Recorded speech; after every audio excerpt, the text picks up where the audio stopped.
Mesdames et messieurs, bonjour. Je reviens encore vers vous cet après-midi. C'est pour répondre à une Gabonaise suite à un live qu'une Gabonaise a fait il y a 4 heures de temps sur le départ précipité de Jonas Mulenda. Cette Gabonaise, qui est ma compatriote, parce que je suis gabonaise, même si j'ai la nationalité française, mais je suis gabonaise. Cette Gabonaise qui habite au-dessus des services de l'asile de France a fait un live pour demander à M. Jonas Mulenda de venir explicitement et rapidement s'expliquer sur son départ précipité et sur sa retraite en politique. Alors, tout le monde se pose la question. Moi, j'ai eu des coups de fil, vous savez.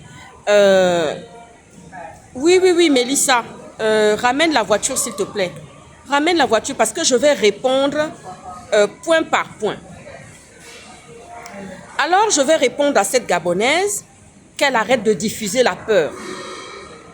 Voilà, qu'elle arrête de diffuser la peur en disant que il y a un activiste ivoirien qu'on aurait renvoyé parce que, soi-disant, il aurait passé tout son temps à diffamer sur la France. Je ne crois pas. Le cas de Jonas Mulenda, ce n'était pas quelqu'un qui faisait des diffamations sur la France. Alors, vous savez, mon ex-compagnon est avocat. Je suis entourée d'une cohorte d'avocats. Ce que je vais faire, parce que cette dame a dit comme ça que les lois qui sont sorties, les lois sur l'asile, qu'il y aurait des lois qui sont sorties au mois de mars sur l'asile et que nous sommes dans le viseur, nous sommes dans le viseur en tant que lanceur d'alerte, en tant qu'activiste, nous serions dans le viseur de la France. Mais vous savez, je vais vous rappeler quelque chose, madame. Je vais vous dire que la France a signé énormément des accords bilatéraux avec la France.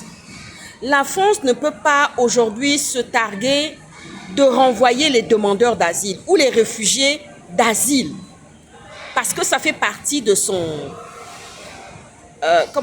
ça fait partie de son aura, ça fait partie des lois qu'elle aurait votées dans le pays. Mais en tous les cas, j'irai consulter mes avocats, j'irai demander à mes avocats de regarder avec précision qu'est-ce qui s'y trouve dans cette loi qui régit le droit d'asile et le droit des réfugiés. Je demanderai à mes avocats de me parler de cette loi, des lois en vigueur, des lois qui sont sorties, parce que cette compatriote, cette Gabonaise qui est dans ce live, presse M. Jonas Mulenda de venir rapidement s'expliquer et nous dire les raisons pour lesquelles il quitte la France. C'est vrai que nous nous sommes posé la question, on s'est tous posé la question, mais on savait que les réponses étaient autour des autorités françaises, hein, de toutes les façons. Nous savions que c'était dû aux autorités françaises, dû même à la France, en tous les cas. Mais nous ne savions pas, c'est-à-dire que les informations, vous savez, depuis 2 jours, depuis que l'élection présidentielle au Gabon s'est terminée, j'ai eu des messages sur mes vidéos, j'ai eu des messages par mail où des gens me disaient comme ça, va rejoindre Jonas Mulenda. Je n'ai pas voulu aborder ce sujet-là. Je n'ai pas vraiment voulu aborder ce sujet-là. La France a dans sa constitution la liberté d'expression.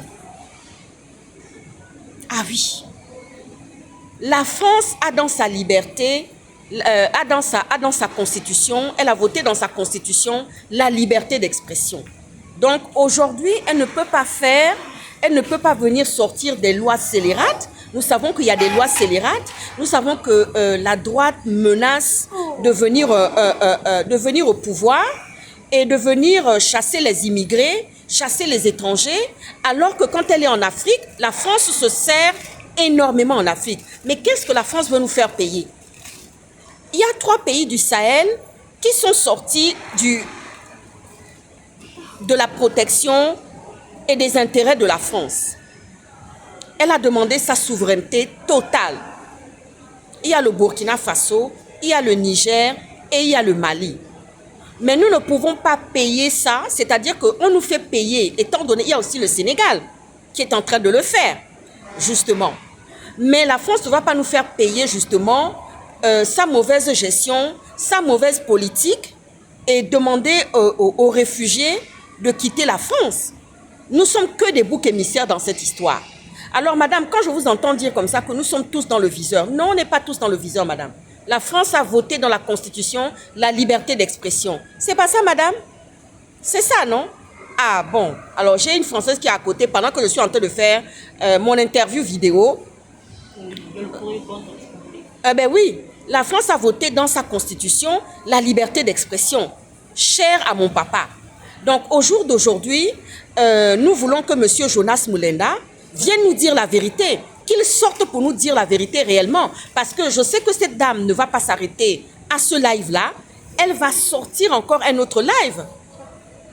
Alors nous savons, j'ai compris dans le langage de cette dame qu'elle était pro-Oligui. Qu'entendre ce qui sortait de sa bouche, cette dame est pro-Oligui. Nous sommes dans un état de droit ici. Ici, ce n'est pas le Gabon. Et M. Oligui ne va pas se réjouir longtemps. Parce que je sais qu'il y a une certaine réjouissance au Gabon. Parce que moi-même, j'ai reçu des messages où certains m'ont mis dans les commentaires « Retourne, va rejoindre Jonas Moulenda ». Mais ne vous réjouissez pas rapidement, hein. Que ce soit Brice Clotaire Oligui Nguema, que ce soit les Edungué de l'intérieur au Gabon, ne vous réjouissez pas longtemps. Ne vous réjouissez pas rapidement, pardon. Donc, c'est pour répondre, pour dire que, madame, ne véhiculez pas la peur.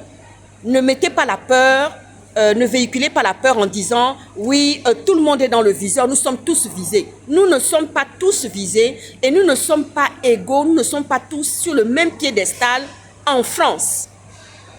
Ah oui, nous ne sommes pas sur le même piédestal en France. Je vous réponds cela, madame. Parce que moi, je vais me rapprocher de mes avocats pour leur demander de me faire lecture des lois qui sont sorties sur le droit d'asile, sur le droit des réfugiés. Je vais me rapprocher de mes avocats. Et du fait que M. Jonas Moulenda aurait des informations, mais il vaudrait mieux qu'il les sorte. Parce que quand même, tout le monde s'est posé la question. Moi, j'ai eu des coups de fil, j'ai été assaillie de coups de fil de partout où j'ai voyagé dans le monde me disant « Mais pourquoi Jonas Moulenda prend sa retraite politique ?» Ça veut dire qu'on le muselle, ça veut dire qu'on l'empêche de parler et on l'empêche de faire de la politique en France. Mais ce qu'on oublie, ce que vous oubliez et ce que certains oublient, M. Jonas Moulenda a créé un parti qui est le parti PUR en France. On lui a donné des autorisations de pouvoir créer ce parti-là en France. Le parti PUR s'est créé en France avec les statuts en France. Et aujourd'hui, on ne peut pas maintenant venir nous sortir que M. Jonas Moulenda est personne non grata. Il devrait quitter la France pour aller travailler en Australie. Il y a autre chose derrière qui se cache, il y a autre chose qui se cache derrière cela. Et on le saura. En tous les cas, moi, je le saurai. Ah oui. Je saurais pourquoi est-ce que M. Jonas Moulenda a quitté précipitamment comme ça la France en disant qu'il prend sa retraite politique alors qu'il n'y a pas très longtemps, il a créé un parti PUR où il y a de nombreux adhérents qui ont cru en lui, qui avaient confiance en lui, qui se disaient c'est bien parti. Et M. Moulenda n'est pas la seule personne à créer un parti en France. Donc je réponds à cette Gabonaise, je réponds aussi à mes détracteurs qui n'ont pas cessé de m'envoyer, de m'envahir dans les commentaires en disant « Va rejoindre Jonas Moulenda ».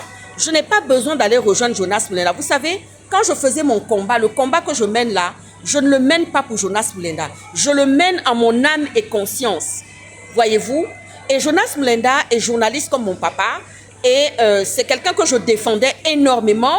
J'étais sur sa même ligne. J'étais sur la ligne de Jonas Moulenda. Alors comme la France est en train de mettre des lois scélérates dans le pays concernant les immigrés, concernant les étrangers, concernant les réfugiés, ben nous allons justement, on attend de voir ce qu'elle va prendre comme décision. Parce qu'il y a un activiste Gbagbo qu'on a fait partir. Et nous savons que l'Australie est une terre d'accueil, une terre d'asile. Certes, il y a des gens qui n'ont pas encore lancé des lives là-bas. Il y a des gens qui n'ont peut-être pas lancé des lives là. C'est parce que nous avons affaire à des dictateurs. Nous avons affaire à l'impunité des dictateurs qui sont couverts par la France. La France couvre énormément les bêtises de certains dictateurs en Afrique. Parce que Brice Clotaire Oligui Nguema, qui a envoyé des tueurs il n'y a pas très longtemps, ils ont toujours fait ça. Depuis Omar Bongo, Ali Bongo, jusqu'à maintenant, Brice Clotaire Oligui Nguema, ils ont toujours envoyé des barbouzes pour venir faire des sales besognes ici. Et la France a toujours couvert, parce qu'elle protège ses intérêts. Alors, madame, je vous réponds. Nous allons demander à M. Jonas Moulenda, moi je demande à Jonas Moulenda de venir et sommer de s'expliquer, de venir nous dire les raisons pour lesquelles il a quitté précipitamment jusqu'à ce qu'il abandonne le combat. Parce que je suis assailli de coups de fil. Vous savez, on m'a conseillé comme ça, mon staff m'a conseillé en disant de ne pas parler, de ne pas m'exprimer là-dessus tant que je n'avais pas une information quelconque qui venait de quelque part. J'étais aux aguets. J'étais aux aguets avec mon équipe et mon staff. Nous étions aux aguets. Je dis, il y a quelque chose qui va sortir avant la fin de la semaine. Avant la fin de la semaine, il y aura quelque chose qui va sortir sur Jonas Moulenda. Nous aurons des informations. Moi, j'attendais. De toute façon, les informations, j'avais déjà plusieurs informations qui circulaient que j'avais déjà. J'ai été assailli de coups de fil.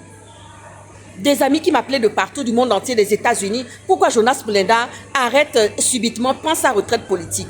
Alors je réponds à cette Gabonaise, ne venez pas diffuser la peur en disant nous sommes tous dans le viseur. S'ils veulent nous faire partir tous, mais nous partirons. Mais je sais que nous ne sommes pas tous sur le même piédestal ici en France. Voyez-vous, parce que cette dame parle des infractions, soi-disant que M. Jonas Moulenda aurait fait. Elle a parlé des infractions. Elle a dit que M. Jonas Moulenda aurait commis des énormes infractions et c'est pour ça que peut-être qu'on le sanctionne. Je ne pense pas, madame. Parce que ça fait 10 ans, M. Jonas Moulenda a vécu 10 ans en France, avec la protection d'asile, de réfugiés. Son dossier a été étudié, on l'a accepté. Il y a plusieurs multiples raisons qui font que M. Jonas Moulenda prenne sa retraite. Mais il est sommé de venir nous parler, il est sommé de venir nous expliquer. Parce qu'il laisse des gens endeuillés, il laisse des gens dans la peine et qui ne comprennent pas pourquoi est-ce que M. Jonas Moulenda se lève du jour au lendemain et quitte la France. La France a signé des accords bilatéraux avec l'Afrique. Donc, si elle veut vraiment se séparer de nous, elle n'avait qu'à nous le dire. Ça veut dire qu'en Afrique aussi, elle n'aura pas le droit de s'installer. Elle n'aura pas le droit de venir prendre des richesses. Ah oui, c'est clair, net et précis. Et je rappelle à cette dame qu'il y a la loi. Nous sommes dans un état de droit. Ce n'est pas la peine qu'elle diffuse la peur en disant, oui, quand vous prenez vos appareils, quand vous prenez vos caméras, quand vous venez faire des vidéos, les lives, faites attention. On n'est pas au Gabon ici. Ne venez pas distiller la peur. À bon entendeur, salut. Et je rencontrerai mes avocats dès demain pour leur demander de me parler de cette loi, que je l'entende de mes yeux, que je l'entende de mes oreilles. Et nous allons éplucher la question et regarder la question et répondre aussi au gouvernement français. Sur ce, je vous souhaite une très bonne soirée. Ah, ciao, ciao. Le combat continue.